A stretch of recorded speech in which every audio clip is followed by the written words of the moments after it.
I want to introduce to you our first speakers of the panel. He's an entrepreneur. Mr. Alfred Tan has years of experience in international banking, corporate finance, and business management. He has managed businesses for major global companies, major global banks and manufacturers, both locally and regionally.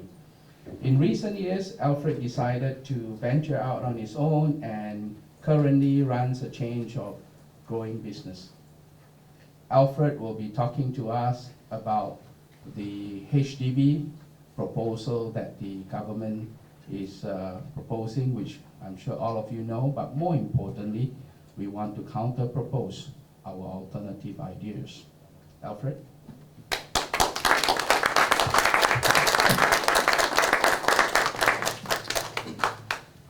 Good afternoon. It's good to see every one of you here today, and I'm grateful to the SDP for inviting me to speak and share my thoughts in this forum.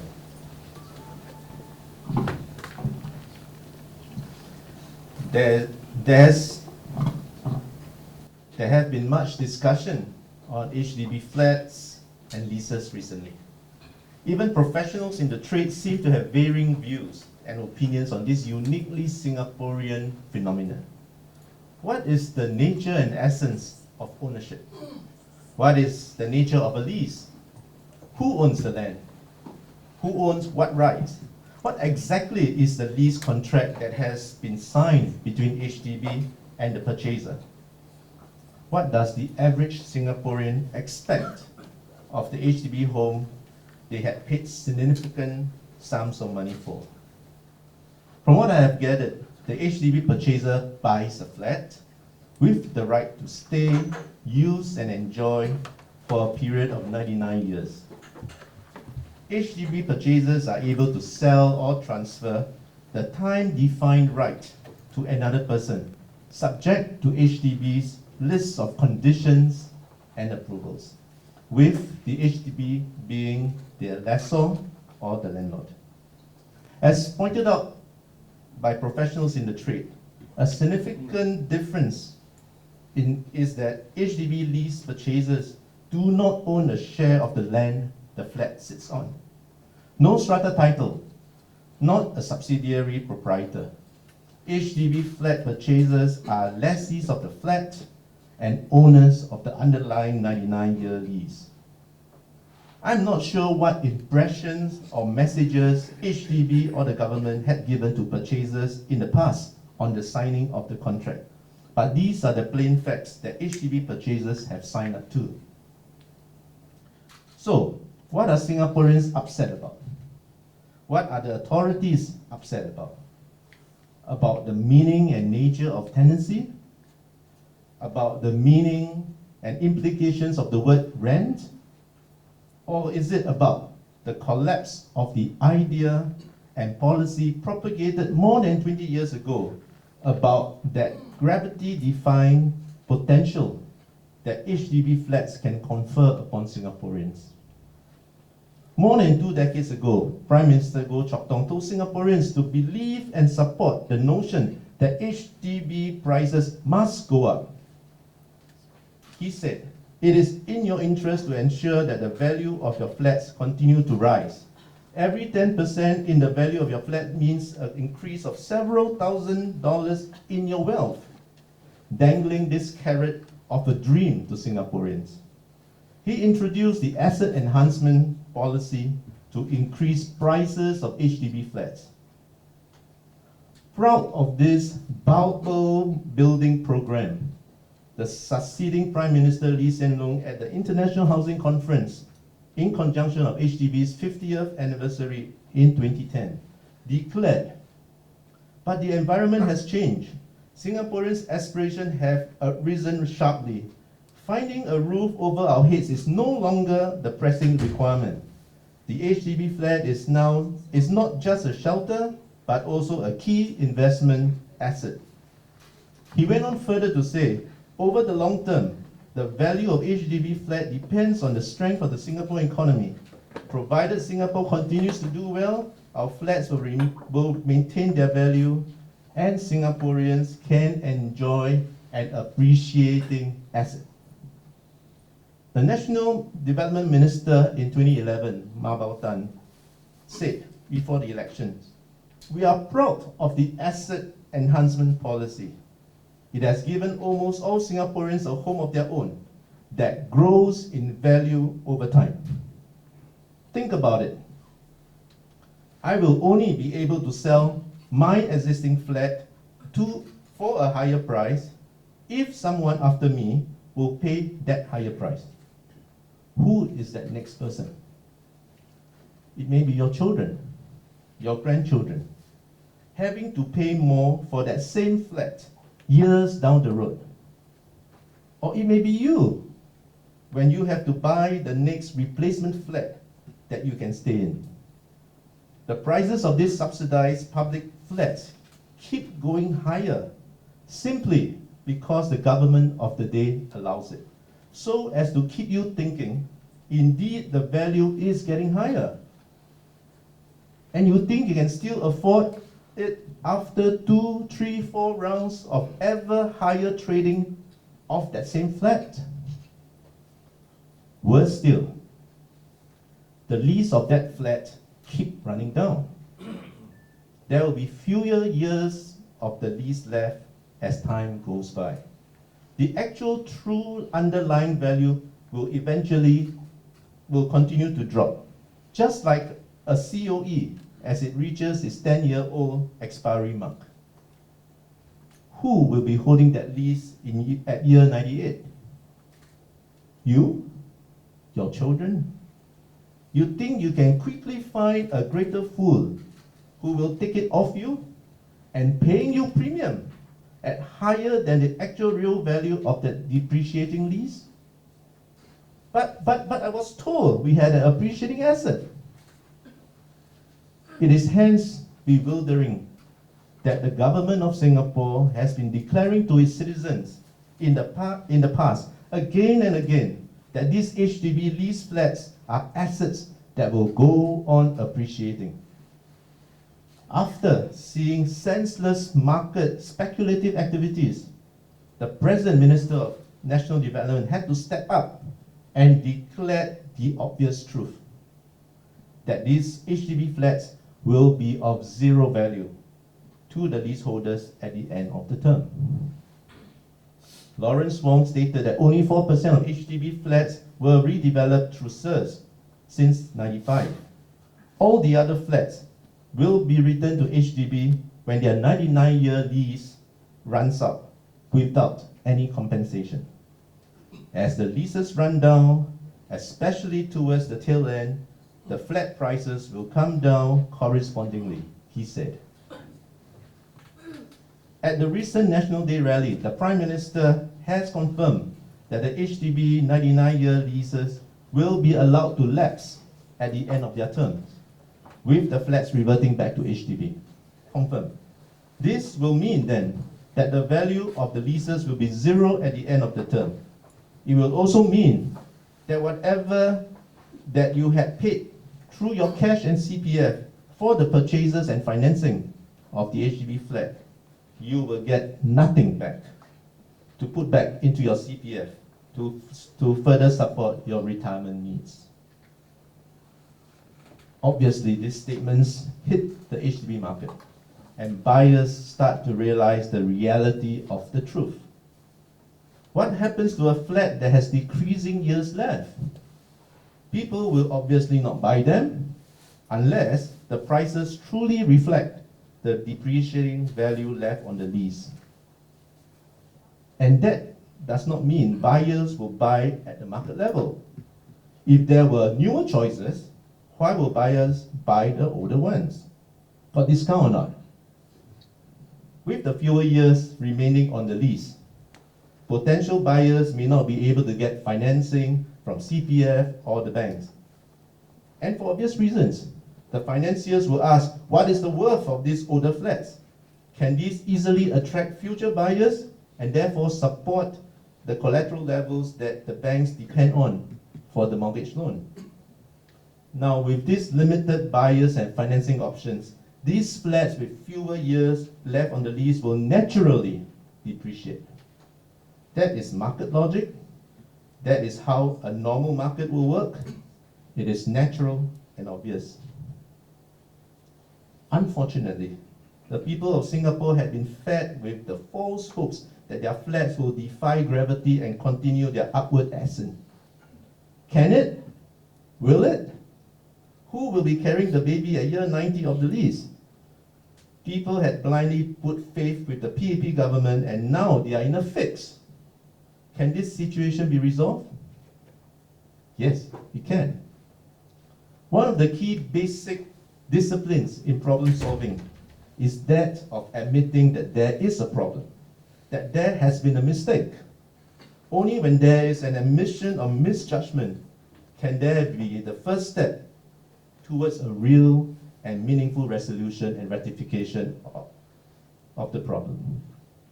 Is the PAP government prepared to man up and admit this mistake?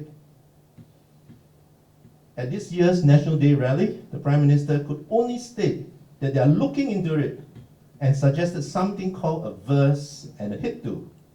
No details, still working on it, as MRT has been declaring at our stations for some time now. No details, still 20 years away. Lawrence Wong recently admitted that his ministry had been looking at it for the last 2 years. And still nothing has been worked out. What have they been doing? We need some clarity now. We cannot wait another 20 years only to realize that the solution is not forthcoming, not workable, or worse still, even wrong. Can we trust the government will do the right thing 20 years later? This government made a bad policy decision 20 years ago, and they are still trying to figure it out 20 years later. The market needs to know what will happen to these HDB flats now. That is the responsible way of running this country. That is responsible policy making. The longer this takes, the more uncertainty and volatility there will be in the market. That will not serve anybody any good.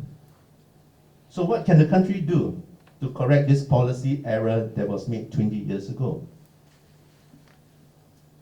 As the government has already declared that taking the flats back is needed for this land-scarce nation of ours, so that we can recycle and make better and more up-to-date use of the land.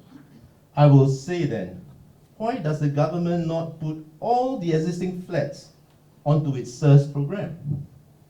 Why go through the painful voluntary early redevelopment scheme verse, collecting opinions and views of neighbors, cajoling and pushing each neighbor into different corners, creating acrimony and ill will, since everybody have their own priorities, preferences, plans, and abilities? How many percent of agreement must we get? 80%? 90%?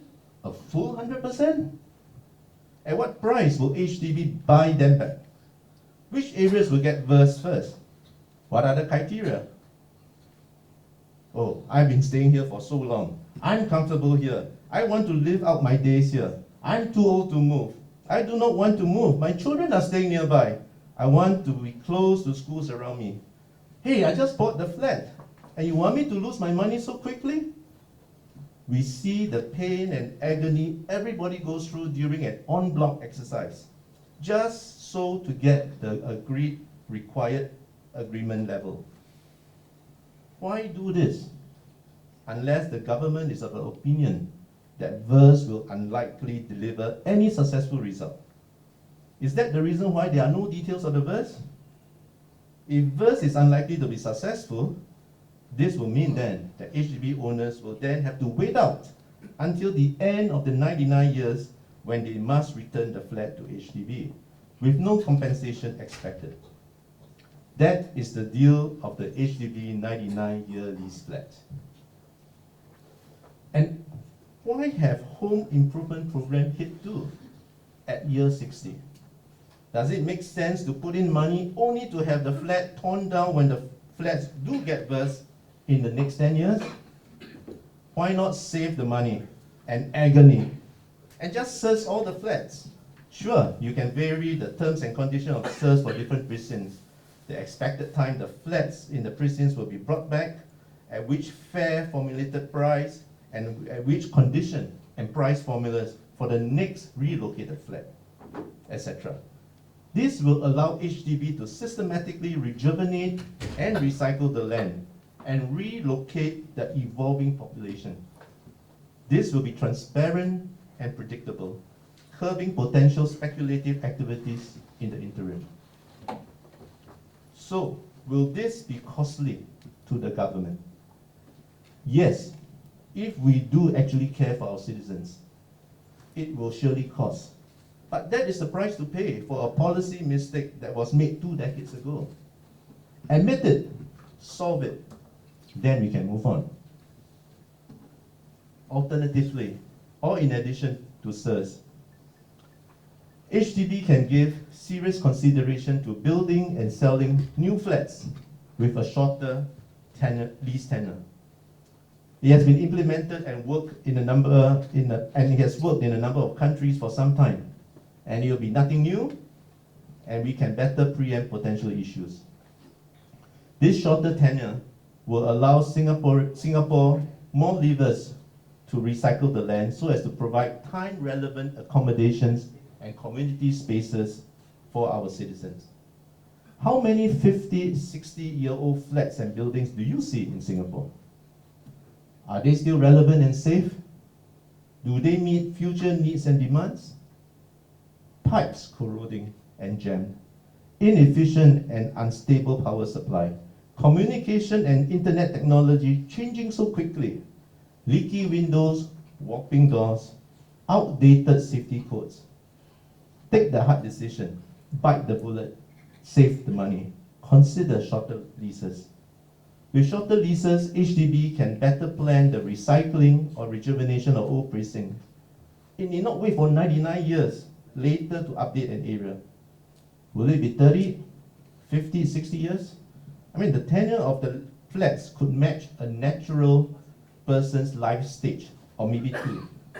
No need to last too long. The end of the lease, decisions and activities around it still need to be undertaken. So why kick that can further down the road to your children to go through with that agony? They will have their own agony to look into later. With shorter leases, it also encouraged unnecessary speculation on public housing, given the shorter time period. Public housing is meant to put roofs over our heads, not let people speculate with subsidized and publicly funded leases. Let the richer speculators try their luck with the longer private leasehold or freehold properties, and let them be responsible for their investment decisions, which could go up and down. With shorter leases, I will expect that these new flats will be correspondingly cheaper. Whether HDB decides to search all the old flats or let them depreciate to the end of their lease tenure, everybody will now see spanking new and up-to-date flats, standing proud and available for sale, and at a cheaper price. Existing flat dwellers can quickly opt to move into these new flats with a shorter lease, but at a lower and more affordable price. Being more affordable, this will allow our hardworking citizens to save up more for retirement, have more capacity available for other safer investments, and give us the ability to afford the other expenditure so required of our daily living in Singapore.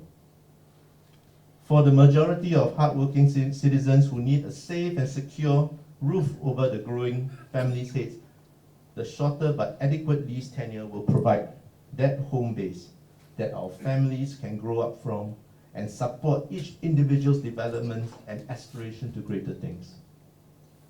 The SDP has also for a while now proposed a category of public housing for those who require a safe and assured roof over the family, but have not been able to afford the presently high HDB prices.